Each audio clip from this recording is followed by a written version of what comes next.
Ito po yung lupa na inire-relocate po natin ngayon. 10 titulo na ang sukat ay 19 hectares.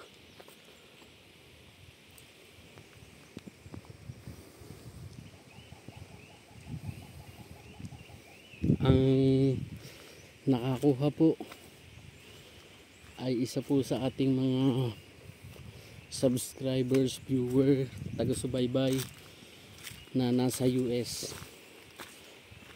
Ang maganda po sa lupang ito ay nababalutan po siya ng tubig.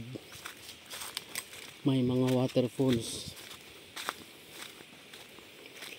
Last year pa po namin siya tinatransact, inaayos, at ngayon po ay na final na. Nagkaroon na po ng close deal ang seller at buyer. Yan po ang ilan sa mga tinatrabaho natin sa likod ng ating camera, na kung saan may ilan po tayong mga subscriber na nag PPM talaga, so, direkta na ating kausap na sila nga po ay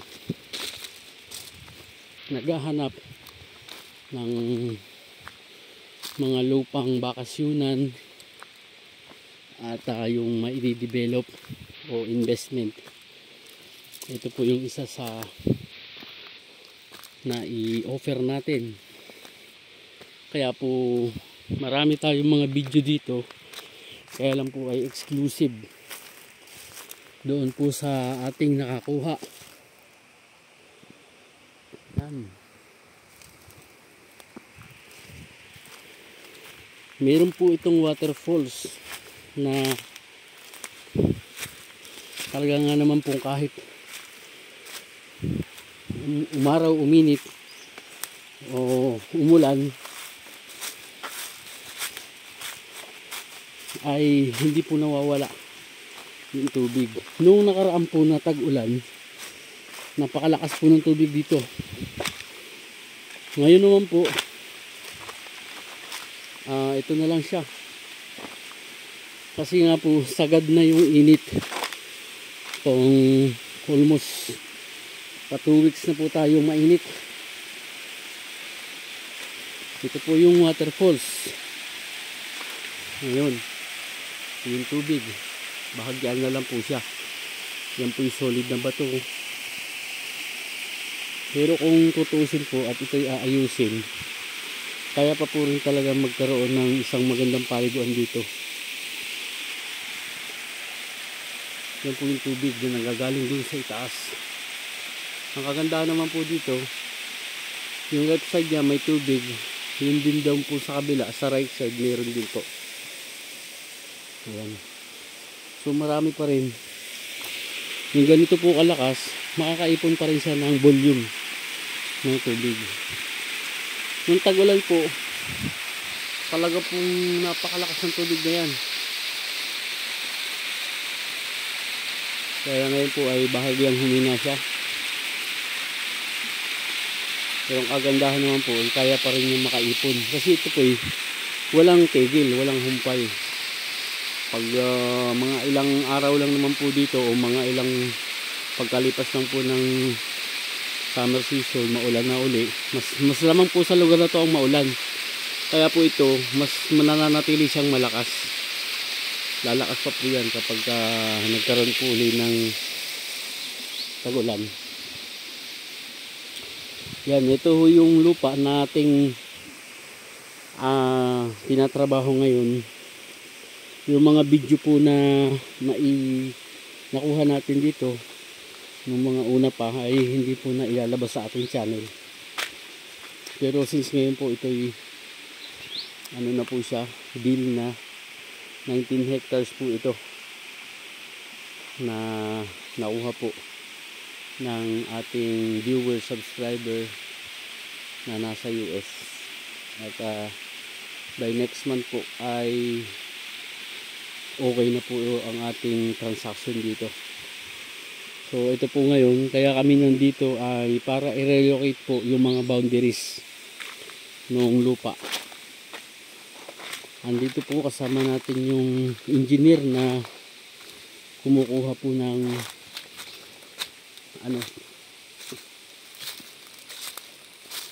yung pinaka-genetic natin.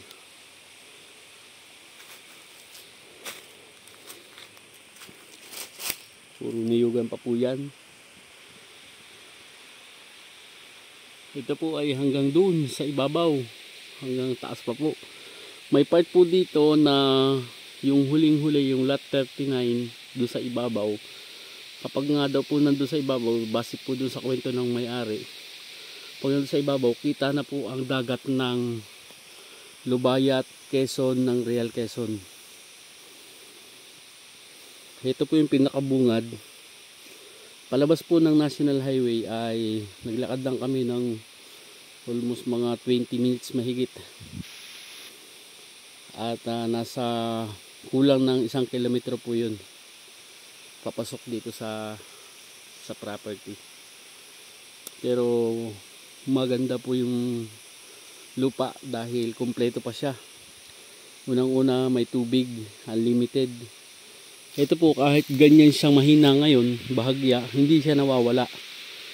Tapos iba pa po yung nandun sa right side, yung may tabi ng bahay.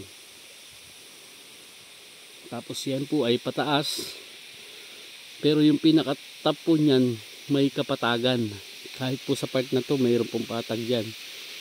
Yun po ang maganda. At doon po sa ibabaw may isang portion doon na napakalalaki po ng mga punong kahoy. So yun lang po, i-share ko lang po sa ating mga viewers na taga-subaybay natin. Doon po sa mga patuloy na nakasubaybay sa ating channel, ay tuloy-tuloy po naman tayo. Kahit hindi tayo madalas nakakapag-upload, marami po tayong hinahanap at pini-verify ang mga dokumento ng mga lupang nakikita po natin. Yun lamang po muna. Salamat po sa inyong pag-subscribe.